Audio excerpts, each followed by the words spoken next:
Baik, bismillah. Assalamualaikum warahmatullahi wabarakatuh. Bismillah, alhamdulillah, wassalatu wassalamu ala rasulillah alaihi afdalus salati wa atammu taslim wa la hawla wa la quwwata illa billahil aliyyil azim. Wa ba'd, jamaah sekalian yang semoga kita semua dirahmati oleh Allah Subhanahu wa taala. Kita langsung saja masuk pada pembahasan tentang berwudu. Mulai dari definisi wudu menurut bahasa dan istilah. Wudu menurut bahasa diambil dari kata wada'ah, al-wada'ah, yang berarti memperbaiki atau membersihkan. Sedangkan menurut istilah adalah membersihkan anggota badan tertentu dengan menggunakan air dengan niat bersuci. Ini definisi wudu. Selanjutnya, hukum berwudu. Berwudu hukumnya wajib bagi orang yang hendak melaksanakan sholat atau ibadah yang lain yang menghendaki kesucian, dan dipandang baik bagi orang yang beriman yang selalu menjaga kesucian dirinya.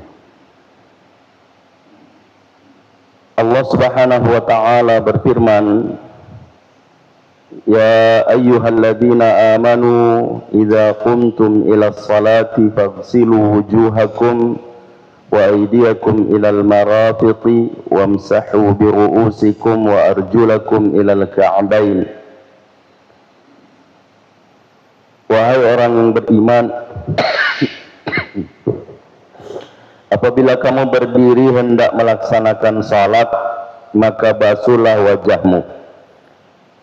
Yang dimaksud di sini berdiri hendak melaksanakan salat bukan pada saat berdiri mau salat. Ya. Jadi jika kamu ingin atau mau melakukan salat, maka berwuduklah. Nah, kalau di sini disebutkan yang wajibnya saja, yaitu basuhlah wajahmu dan tanganmu sampai ke siku, serta usaplah kepalamu dan basuh kedua kakimu sampai kedua mata kaki. Jadi dipahami dari hadis ini atau ayat ini bahwa berwudu itu adalah perintah Allah Subhanahu wa ta'ala. Nah, kemudian Rasulullah sallallahu alaihi wasallam bersabda, la yaqbalullahu salata ahadikum idza ahdatha hatta yatawadda. Rawahul Bukhari. Allah tidak menerima salat salah seorang di antara kalian jika berhadas hingga dia berwudu. Jadi dipahami dari ayat dan hadis ini bahwa orang yang berhadas wajib hukumnya untuk berwudu untuk mengangkat hadas kecil, sebagaimana yang kita sebutkan pada penjelasan tentang hadas. Ya, hadas itu terbagi dua. Dalam hadis yang lain Nabi Shallallahu Alaihi Wasallam bersabda, La yuhafizul wudu illa mu'minun. Ya, tidak akan bisa. Ini kebiasaan laptop begini ya. Bisa jadi bias ya, sama dengan hukum selalu berhukum. Nah, kalau yang tidak ini ya, karena kesalahan ketik deh. Tidak akan bisa menjaga wudu kecuali orang beriman. Hadis riwayat Ahmad dan Ibnu Majah. Itu dalil tentang kewajiban berwudu ya, untuk mengangkat hadas kecil. Selanjutnya, keutamaan berwudu. Berwudu mempunyai banyak keutamaan, ya, di antaranya dengan berwudu dicintai oleh Allah Subhanahu wa taala. Seorang yang menjaga kesucian dirinya atau menjaga kebersihan dirinya itu dicintai oleh Allah Subhanahu wa taala, sebagaimana firman Allah Subhanahu wa taala, ya, saya hanya mengambil potongannya saja. Innallaha yuhibbut tawwabin wa yuhibbul mutatahhirin. Ya, sesungguhnya Allah menyukai orang-orang yang bertaubat dan menyukai orang-orang yang menyucikan dirinya. Yang kedua, berwudu adalah ciri dan tanda umat Muhammad sallallahu alaihi wasallam. Ya, di akhirat nanti, ya, sebagaimana yang disebutkan oleh Nabi sallallahu alaihi wasallam bahwa inna ummati yud'auna yawmal qiyamati ghurran muhajjalin min atharil wudu' faman istata'a an yutila ghurratahu falyaf'al. Ini yang diriwayatkan oleh Imam Al-Bukhari. Senada dengan ini diriwayatkan oleh Imam Muslim, tapi disebutkan inna ummati ya'ti yaumal qiyamah. Ya, jadi kalau di sini yud'auna, sesungguhnya umatku akan dipanggil, ya, pada hari kiamat dengan ghurran muhajjalin. Ya, dalam hadis yang lain pakai ya ghurran muhajjalin, wahai yang bercahaya, ya, bersinar. Nah, anggota wudunya min atharil wudu'i, karena bekas wudu. Nah, jadi nanti di akhirat orang yang selalu berwudu, ya, akan bercahaya, dan ini menjadi tanda, ya, sebagaimana ketika para sahabat bertanya, bagaimana engkau mengetahui bahwa itu umatmu wahai Rasulullah, ya, sedang kamu tidak melihat mereka. Ya, sama dengan kita sekarang ini tidak pernah dilihat oleh Nabi Sallallahu Alaihi Wasallam. Kata Nabi, gampang. Ya. Sama dengan ketika kita berada di satu tempat, ya, untuk mencari kuda, ya, nah, di antara kuda-kuda hitam ada satu yang putih, ya, nampak itu, bisa kelihatan. Dan begitu nanti, ya, gambaran yang disebutkan Nabi Sallallahu Alaihi Wasallam pada hari kiamat nanti, umatku, ya, akan bercahaya anggota wudunya. Nah, ghurran muhajjalin, min atharil wudu, karena bekas wudu. Nah, kemudian ada tambahan, ini sebahagian ulama mengatakan ini tambahan dari perawi, ya, Abu Hurairah radhiyallahu anhu. Ya, meskipun saya menguatkan bahwa tidak mungkin Abu Hurairah radhiyallahu anhu mengucapkan ini di saat Nabi masih hidup, lalu tidak ditegur kalau itu salah. Ya. Beliau mengatakan faman istata'a ayyutila ghurratahu falyaf'al. Siapa yang mampu, ya, memanjangkan anggota cahaya anggota wudunya, maka hendaklah dia melakukan. Dan dalam praktek berwudu Abu Hurairah radhiyallahu anhu, ketika beliau mencuci tangannya, dia lebihkan sampai ke pundak. Ya, bukan hanya sampai ke siku, tapi sampai ke pundak. Jadi dia mencuci sampai ke atasnya. Ya, tujuannya, ya, agar anggota wudunya nanti, ya, bercahaya sampai ke atas. Dan nanti kita akan dapatkan dalil bahwa nanti di akhirat, ya, orang akan diberi perhiasan, ya, sepanjang anggota wudu itu. Nah, jadi kalau dia mencuci sampai ke atas, maka dia dapatkan, ya, gelang sampai ke atas. Ya, yang jangan samakan di dunia, ya. Kalau di dunia pakai begini, mau mega ulah mau kamu pakai maka ngare, ya, barak madokoi. Oh tidak, ya, itu akan jadi sesuatu yang luar biasa di akhirat. Nah, jadi Nanti di akhirat orang akan berseri-seri, ya, memancar cahaya karena bekas atau sisa air wudhu itu.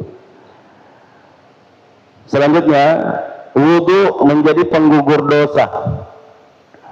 Nah, sebagaimana yang disebutkan oleh Nabi Sallallahu Alaihi Wasallam, "Idza tawadda'a al-'abdul muslimu awil mu'minu," apabila seorang hamba yang muslim atau yang beriman berwudu, faghasala wajhahu, lalu dia membasuh wajahnya, ya, dan nanti yang dimaksud membasuh, ya, jadi ghasala itu sebenarnya mencuci, ya, mencuci. Yang dimaksud membasuh di sini membasahi wajah, ya, dengan air, beda dengan masahah.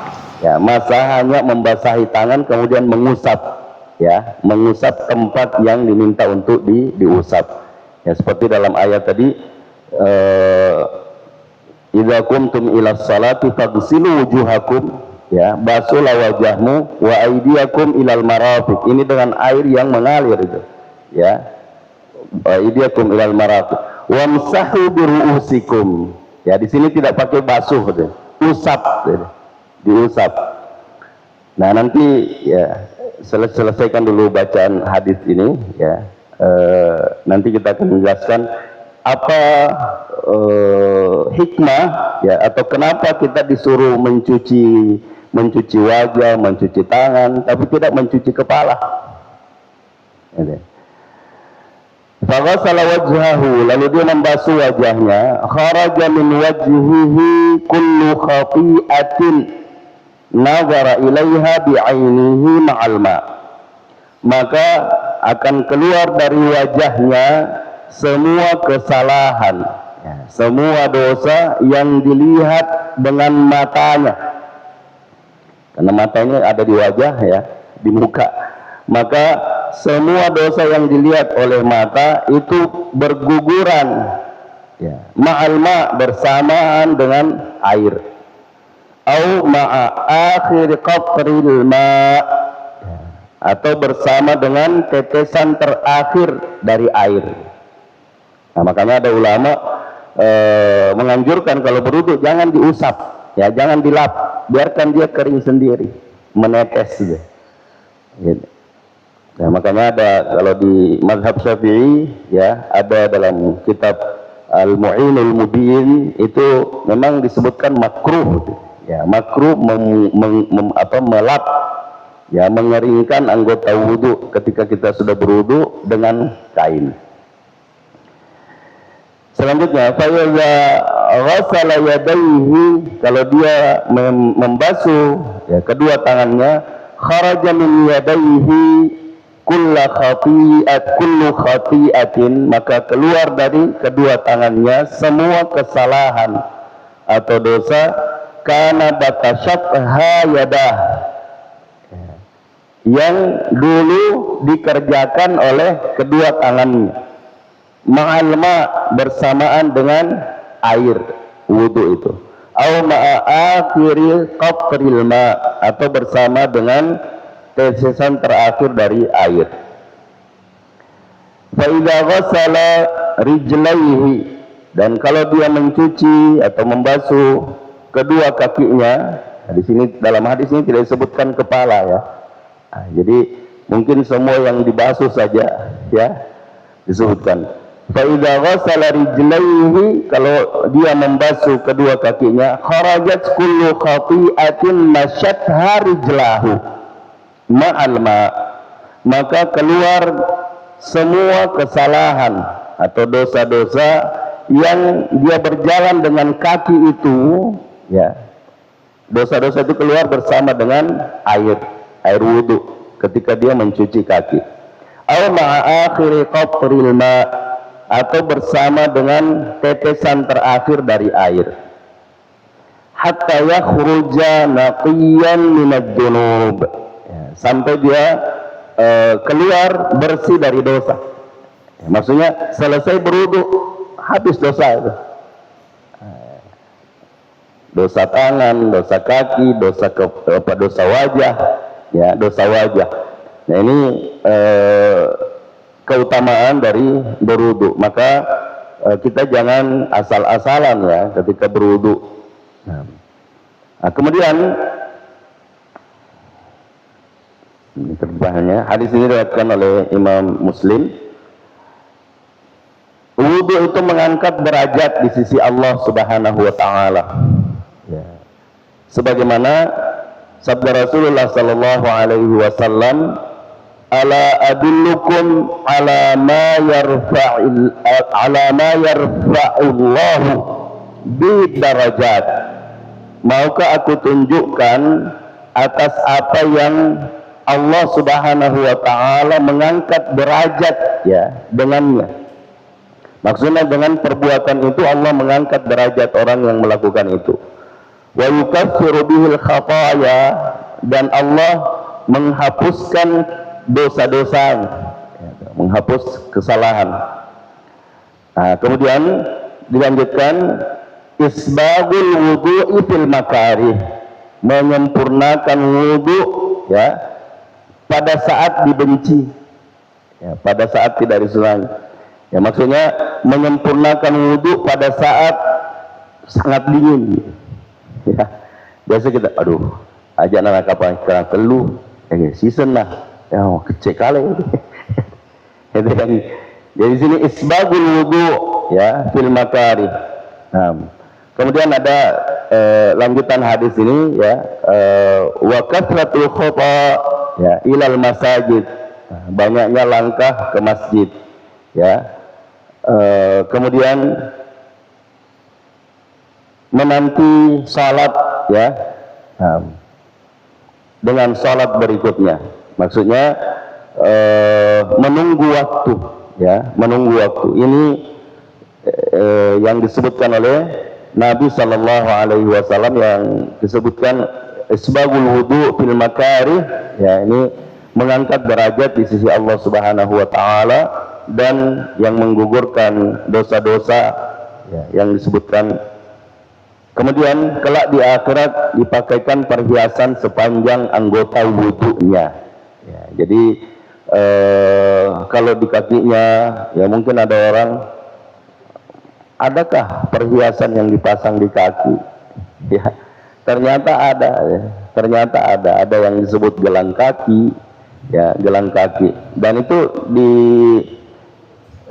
bukan hanya di akhirat ya, di dunia ini ya ada laki-laki yang pakai gelang kaki ya, khususnya di zaman dulu ya, para raja-raja itu pakai bahkan perhiasannya sampai ditaruh di tangannya ya, kemudian di kakinya, di lehernya dan sebagainya.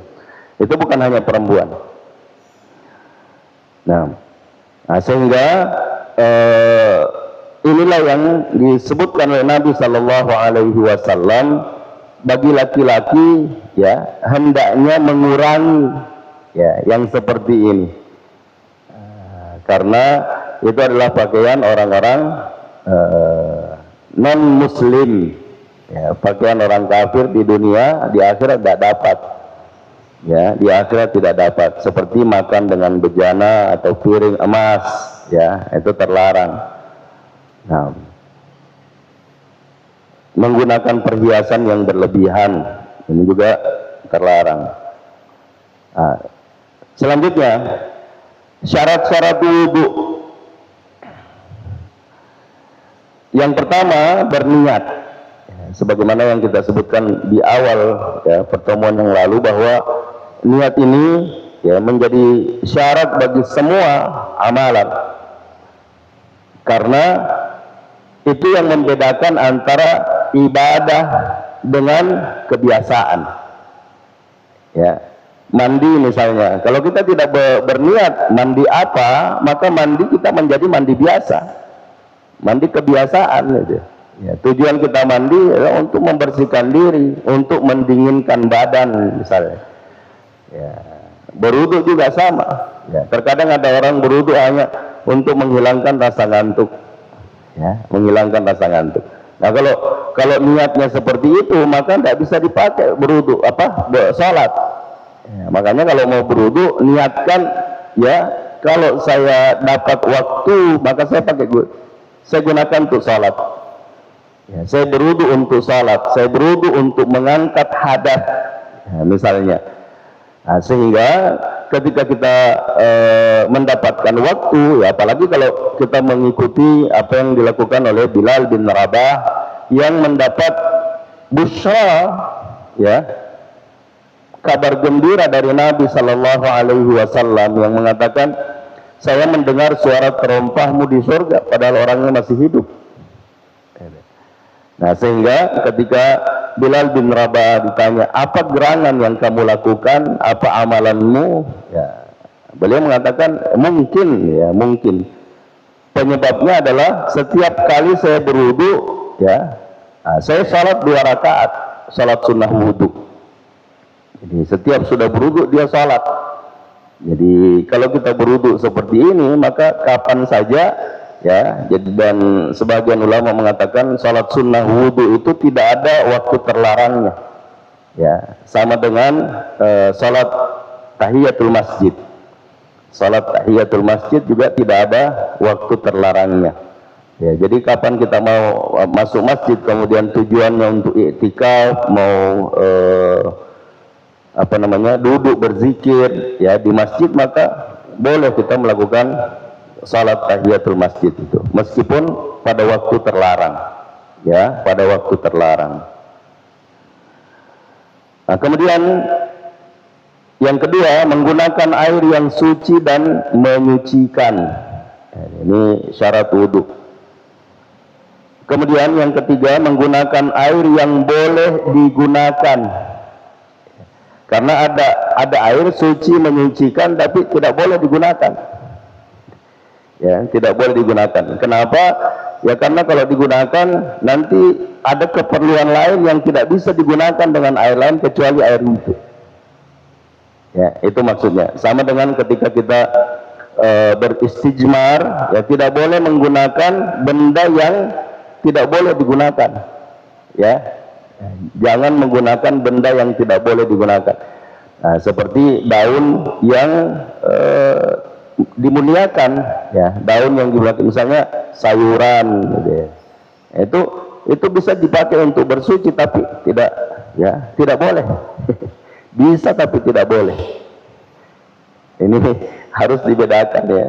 Tidak semua yang bisa itu boleh, ya, dan tidak semua yang boleh bisa. Ini boleh begini tapi saya tidak bisa, bisa begini tapi tidak boleh, ya, nah, itu dan terkadang masalah bahasa ini, ya, berdampak pada hukum, ya, berdampak pada hukum. Kemudian berikutnya, menghilangkan sesuatu yang dapat menghalangi air ke kulit. Misalnya cat, ya, atau sesuatu yang bisa menghalangi air itu sampai ke kulit.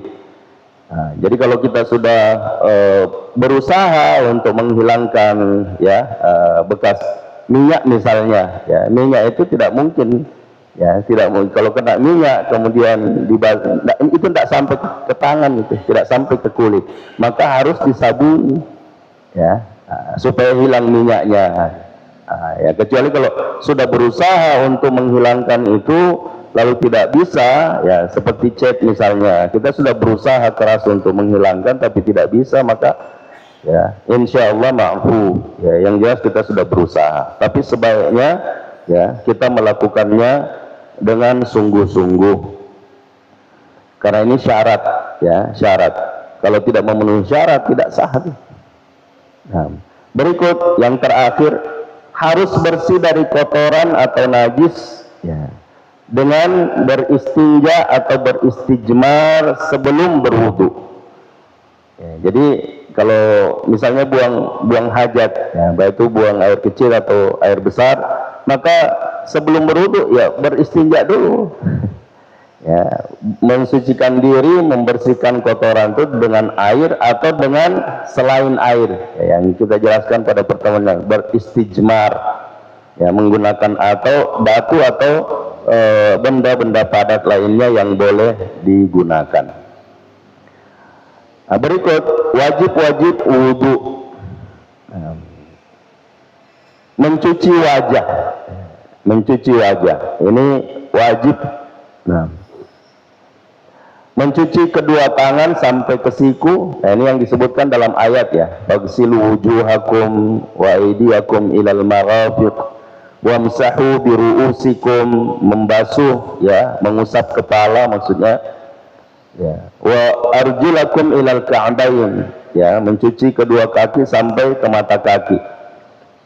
Kemudian ulama menambahkan ya, sesuai dengan perbuatan Nabi Sallallahu Alaihi Wasallam, bahwa ketika berwudu itu wajib berurutan anggota wudu. Ya, berurutan yang dimaksud ya, jangan mendahulukan mencuci tangan baru wajah. Ya, jadi yang urutannya itu fagsilu wujuhakum wa aydiyakum ilal marafiq. Adapun ketika mendahulukan kiri dari yang kanan itu lain masalahnya ya, nanti akan kita dapatkan penjelasannya. Itu karena ini perkara sunnah ya, menijakalikan dan sebagainya, mendahulukan yang kanan atau yang kiri itu sunnah. Ya, yang jelas yang wajib itu mencuci kedua tangan sampai siku, ya, kedua tangan sampai siku. Nah, kemudian bersambung-sambung, al-muwalah ya dalam bahasa ya, bahasa bukunya. Muwalah itu adalah selain berurutan bersambung, ya, jangan berwudu ya, sudah selesai cuci tangan cerita cerita nanti sudah kering baru nyambung lagi ya, tidak boleh. Tidak boleh. Jadi harus bersambung-sambung. Itu dan kalau tidak maka tidak sah ya, tidak sah wudunya. Nah di sini ada catatannya ya. Barang siapa yang meninggalkan mencuci salah satu dari anggota wudu atau sebahagiannya, maka tidak sah wudunya. Ya, jadi misalnya tadi dia mencuci wajah ya, lalu kemudian langsung ke kepala, lupa dia tangan ya, lupa dia tangan. Dan jika dia mengetahui bahwa dia tidak mencuci salah satu dari anggota wudhunya sebelum anggota wudhu yang lain kering, maka dia harus mengulangi wudhunya ya, dari yang belum dia cuci. Ya, seperti yang kita sebutkan tadi, misalnya dia meninggalkan mencuci tangan ya sampai ke siku, lupa ya, langsung dia cuci kaki. Maka ketika dia ingat sebelum wajah ini kering, maka dia harus mengulangi dari mencuci. Ya tidak perlu diulangi berwudu ya. Tapi kalau misalnya anggota wudunya sudah kering, maka dia harus mengulangi dari awal ya. Bisa dipahami ya. Jadi misalnya dia meninggalkan salah satu dari anggota wudunya ya, yang kita contohkan tadi, dia sudah mencuci wajah ya, cuci wajah, lalu mengusap kepala, kemudian cuci kaki, lupa dia cuci tangan sampai ke siku ya. Maka kalau anggota wudu wajah ini yang terakhir tadi itu, sebelum dia cuci tangan seharusnya ya, maka dia harus mengulangi dari mencuci tangan sampai ke siku ketika wajah itu masih basah ya. Jadi wajah masih basah, maka diulangi dari mencuci tangan sampai ke siku, lalu mengusap kepala, kemudian cuci kaki. Tapi kalau anggota wudu ya, anggota wudu yang sebelumnya itu sudah kering, maka ya harus diulangi dari awal, harus diulangi dari awal. Yang kedua, apabila dia ragu apakah dia meninggalkan mencuci salah satu dari anggota wudunya sesudah dia selesai berwudu, maka tinggalkan apa yang meragukan ya. Jadi dia ragu, puramuiro dente kuisai ya, jariku ya, itu kalau sudah selesai tinggalkan ya, karena mu'zam kita ketika berwudu pasti cuci itu, ya, pasti cuci itu. Jadi kalau ragu ya, kecuali kalau yakin, ya, yakin bahwa dek usai tidak jariku, ya, saya tidak mencuci tangan itu, maka ya harus diulangi, ya, harus diulangi dari mencuci itu. Nah, selanjutnya yang terakhir, ya, sunnah wudu. Di antara sunnah wudu adalah mencuci kedua tangan 3 kali sebelum berwudu. Ya, mencuci tangan sebelum berwudu. Jadi ya mungkin nanti muncul juga ya pertanyaan, wah, untuk apa lagi cuci tangan sampai ke siku, ya? Dan ini yang dicontohkan oleh Nabi itu mencuci tangan mulai dari ujung tangan sampai ke siku. Nah pura di dendre, ya. Yang awal itu kan mencuci tangan, ini yang disebutkan, dan ini disebut bahwa mencuci tangan 3 kali sebelum berwudu, sebelum berwudu. Contoh, ya kalau pakai keran tidak ada masalah, tapi kalau pakai timba, ya langsung mengambil air dengan cedokan tangan langsung ke air, itu tidak boleh, ya, tidak boleh. Nah, tapi harus dicuci dulu 3 kali baru ambil air cuci tangan. Ya tidak mengatakan kenapa mesti cuci tangan lagi, nah sudah nih tadi. Ya. Karena yang pertama itu niatnya untuk membersihkan tangan, ini awal berwudu, ya, dengan mencuci tangan. Ya. Nah kemudian ada pertanyaan lagi bahwa kenapa ketika mencuci tangan sampai ke siku, ya tidak dari, ya, pergelangan saja sampai ke situ, tapi dari ujung. Ya, ini ada hikmahnya. Sama dengan kenapa, ya, apa hikmah ketika mencuci kepala, ya, tidak disebutkan, ya, cuci kepala, tapi usap, ya, usap kepala. Kita selesaikan dulu. Mencuci tangan 3 kali sebelum berwudu. Nah ini ada hadis Nabi Shallallahu Alaihi Wasallam yang mengatakan tidak boleh memasukkan tangan ke tempat air, ya, ketika bangun tidur, ya, khususnya ketika bangun tidur, karena, ya, la yadri aina batat yaduhu, karena seseorang tidak tahu, ya, tadi waktu tidur itu di mana bermalam tangannya. Ya, bisa jadi dia bermalam di tempat najis, ya, apakah yang ada di badannya atau yang ada di badan temannya, di badan tetangga. Itu, ya, jadi tidak boleh langsung beda dengan, ya, kalau keran, ya, bisa langsung, ya, mencuci, kemudian setelah mencuci 3 kali baru bismillah, ya, kemudian memulai dengan mencuci kedua tangan. Kemudian yang kedua, bersiwak atau menggosok gigi saat berkumur-kumur, ini sunnah, ya, sunnah. Dan disunnahkan dengan ketika kita berkumur-kumur mengambil air sedokan, dimasukkan ke mulut, kemudian sekalian dengan hidung, ya. Nah ini kalau tidak dibiasakan susah. Kalau tidak dilatih susah, ya. Atau memang kalau memang mau memisahkan tidak ada masalah, ya. Yang jelas yang dicontohkan oleh Nabi disebutkan itu adalah dengan 1 cedokan, kumur-kumur dan istinsyak, ya, istinsyak.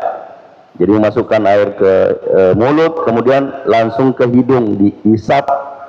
Dan ada disebutkan baligh fil madmadati wal istinsyak, sempurnakan ketika kamu berkumur-kumur dan menghirup air ke hidung, ya. Illa idza kunta shaiman atau idza kana shaiman, kecuali kalau berpuasa, ya, kalau berpuasa jangan, ya, karena bisa jadi yang dihirup itu bisa masuk ke kerongkongan, ya, dan itu bisa membatalkan wudu, ya, membatalkan puasa, maaf. Jadi kalau berpuasa boleh, ya, yang sedang-sedang saja, tapi kalau tidak puasa maka sempurnakan, ya, meskipun sakit kepala. Karena kalau tidak terbiasa itu, kalau menghirup air sampai masuk ke hidung, ke rongga hidung sampai tertusuk, ya, terasa sampai tertusuk tuh. Nah itu padahal ini sunnah. Kemudian bersiwak, yang dimaksud di sini bersiwak ya memakai kayu siwak atau memakai sikat gigi atau dengan tangan ya, dengan tangan jari telunjuk ya dipakai menggosok gigi itu. Nah, kemudian meninggalkan mencuci atau membasuh setiap anggota wudhu kecuali kepala dan telinga. Nah, jadi yang dicontohkan oleh Nabi Shallallahu Alaihi Wasallam itu mengambil membasahi tangan kemudian mengusap dari ujung ya tempat tumbuhnya rambut yang ada di atas ya sampai ke belakang, kemudian mengembalikan ke depan lalu ke telinga ya sekali, lalu ke telinga. Dan ini tidak bisa dijelaskan sekarang. Insya Allah pada pertemuan yang akan datang kita mengulangi ya mulai dari sunnah-sunnah wudhu karena waktu Isya sudah masuk ya. Dan saya hanya ingin menutup dengan apa hikmah kenapa kita ketika berwudu tidak mencuci kepala ya. Nah, inilah hikmah yang luar biasa ya dari Allah Subhanahu wa taala. Kalau tidak disebutkan seperti itu eman rasawane kalimat sosione kecemne. Kalau setiap hari berwudu tuh basah rambut ya, basah kepala, wah berat juga ini. Ya, ini salah satu hikmah. Nah, kemudian jamaah sekalian yang semoga kita semua dirahmati oleh Allah Subhanahu wa taala, apa hikmah ya kenapa kita ketika berwudu tadi mencuci tangan sebelum berwudu, kemudian ketika berwudu dicuci lagi, kemudian ketika mencuci tangan sampai ke siku dicuci dari ujung sampai ke siku ya. Ini hikmahnya luar biasa ini ya. Salah satu yang disebutkan oleh ulama bahwa ketika kita mencuci wajah, nah di wajah ini banyak kotoran ya, di wajah ini banyak kotoran. Jadi kotoran mata misalnya ketika kita mencuci ya, kalau yang dicontohkan oleh kaifiyah wudu ya dari Ustaz Adi Hidayat ya, itu memang beliau menganjurkan ketika kita berwudu mencuci wajah itu pakai air ya, ambil air kemudian disiramkan, kemudian digosok ya, bersihkan mata ya, bersihkan mata, kemudian bersihkan ujung telinga bagian bawah dalam deh, di sini. Ini terkadang ditinggal dan itu kalau tidak dibiasakan memang terkadang ditinggalkan. Hatta ketika kita mencuci telinga, yeah. Ketika kita mencuci telinga, ini jempol jari telunjuk masuk ke dalam ya, di dalam mencuci menggosok semua yang di dalam ini. Kemudian jempolnya mencuci yang bagian belakangnya, bagian belakang. Ya, insya Allah kita praktekkan nanti ya, karena nah hikmahnya apa? Ketika kita mencuci wajah dengan tangan ini kotor kembali ya, maka harus dicuci dari awal ya, dari ujung sampai ke siku. Nah, siku ini adalah akhirnya ini tulang yang menonjol ini akhir siku tuh ya, tulang yang menonjol ini akhir siku. Nah, ketika kurang dari itu tidak sah, maka kaifiyatut tayaqqun ya, cara untuk meyakinkan sudahkah kena semua, lebihkan ya, lebihkan. Maka ini yang menguatkan saya pendapat yang disebutkan oleh Abu Hurairah radhiyallahu anhu, bahwa saya ketika ya membaca ini, ketika beliau menyebutkan faman istata'a ayyutila ghurratahu falyaf'al ya, sekalianlah untuk meyakinkan bahwa wudhu saya sempurna ketika mencuci sampai ke sini, sampaikan ke sini ya. Itu wallahu a'lam bissawab. Demikian, saya mohon maaf kalau mengambil waktu yang lebih ya, padahal ada 2 undangan.